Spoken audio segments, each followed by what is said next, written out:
తెలంగాణ రాష్ట్ర అవతరణ దినోత్సవాలను ఘనంగా నిర్వహించేందుకు రాష్ట్ర ప్రభుత్వం సమాయత్తమవుతుంది. రాష్ట్రాన్ని ఇచ్చిన పార్టీగా 10 ఏళ్ల తర్వాత కాంగ్రెస్ అధికారంలోకి రావడంతో జూన్ 2న తెలంగాణ అవతరణ వేడుకలను ఘనంగా నిర్వహించాలని నిర్ణయించింది. దీంతో ఈ విషయాలను సీఎం రేవంత్ రెడ్డి దగ్గరుండి అన్నీ చూసుకుంటున్నారు. తెలంగాణ జాతీయ గీతాన్ని స్వరపరచడానికి ఇప్పటికే కీరవాణితో చర్చలు జరిపారు. తెలంగాణ రాష్ట్ర అధికారిక చిహ్నంపై చిత్రకారుడు రుద్ర రాజేశంతో ముఖ్యమంత్రి రేవంత్ రెడ్డి చర్చించారు. పలు నమూనాలు పరిశీలించిన సీఎం రేవంత్ ఒకటి ఫైనల్ చేశారు. తుది నమూనాపై రేవంత్ పలు సూచనలు చేశారు. ఈ వేడుకలో జయ జయ హో తెలంగాణ పాటను అధికార రాష్ట్ర ప్రకటించిన విషయం తెలిసిందే. అయితే ఈ పాటకి మ్యూజిక్ డైరెక్టర్ కీరవాణి సంగీతాన్ని అందించనున్నారు. ఈ అంశంపై వివాదాస్పదమైంది. ఏపీకి చెందిన సంగీత దర్శకుడితో మ్యూజిక్ చేయించడం ఏంటని సినీ మ్యూజిషియన్ అసోసియేషన్ ఖండించింది.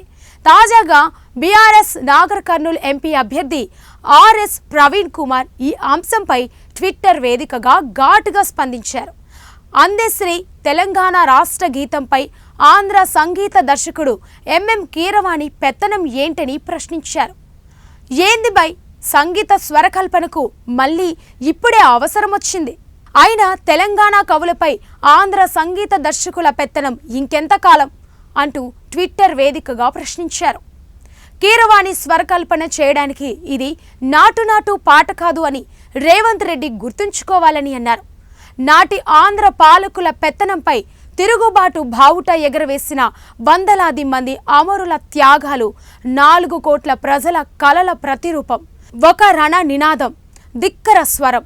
అందశ్రీ గర్జించిన ఒరిజినల్ ట్యూన్తోనే ఈ గీతాన్ని యావత్తు తెలంగాణ ఆనాడు ఆలపించిందన్నారు. ఉస్మానియా యూనివర్సిటీలో జనవరి 3, 2011 విద్యార్థి గర్జనలో లక్షలాది మంది ప్రజలు ఈ గీతాన్ని సామూహికంగా ఆలపించిన తీరు చూస్తుంటే మీరు ఈ దుస్సాహసం చేశారని ట్వీట్ చేశారు.